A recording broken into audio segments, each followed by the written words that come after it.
హల్లెలూయా! ప్రియమైన దేవుని సంగమా బాగున్నారా?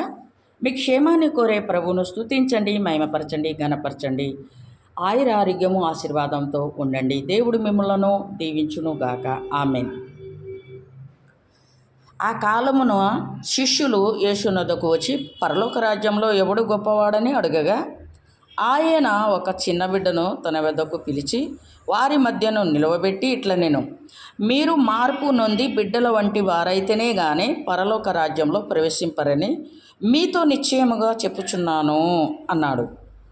బిడ్డల వంటి వారైతే మారు మనసు, ఫస్ట్ చక్కటి మారు మనసు, అది యేసులాగా మనము ఉండాలనేదే యేసు బోధ.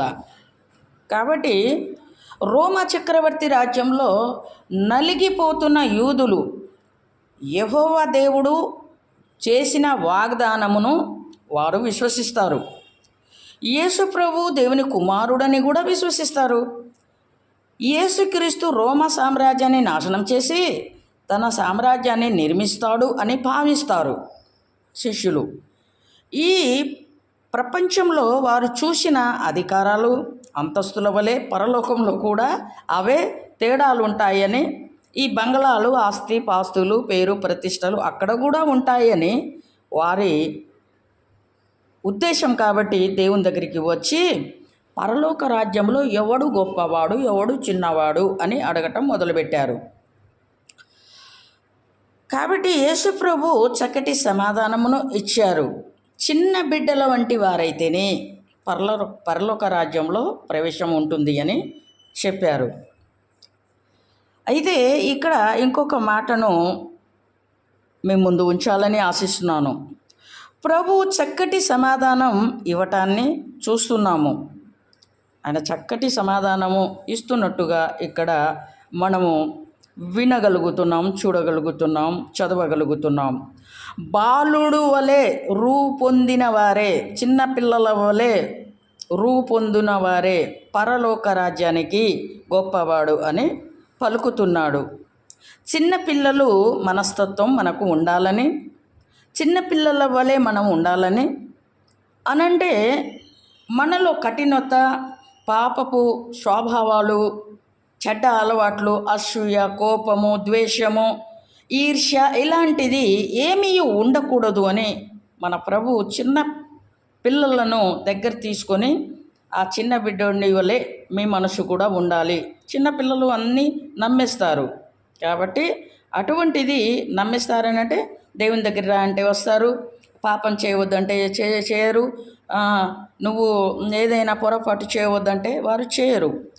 అటువంటిది ఈ మాటలను ఆ చిన్నపిల్లల వలె స్వీకరించాలని ప్రభు ఆశిస్తున్నాడు. పరలోకంలో ఎవరు గొప్పవాడు అని వీరు అడగటము, దేవుడు సమాధానము చక్కగా ఇచ్చారు. మనుషు మారాలి, చిన్న బిడ్డల వలె ఉండాలి అని చెప్పారు. అయితే చిన్న బిడ్డలు వెంటనే నమ్ముతారు, ఆధారపడి జీవిస్తారు, ప్రేమ కొరకు తప్పిస్తారు. కాబట్టి ప్రభు పలుకుచున్న మాటలు ఏమిటంటే చిన్న పిల్లల మనస్తత్వం మీకు ఉండాలి అని. మనము దేవుని మీద పూర్తిగా ఆధారపడి జీవించగలుగుతాము. చిన్న పిల్లల మనస్తత్వం లాంటి మనస్తత్వం ఉంటే ప్రభువుకి శిష్యులుగా కాగలము, పరలోక పౌరులుగా కాగలము. చిన్నపిల్లల మనస్తత్వము కలిగి ఉండటము చాలా ఇష్టకరమైనది, మెచ్చుకోదగినది అంటున్నాడు దేవుడు.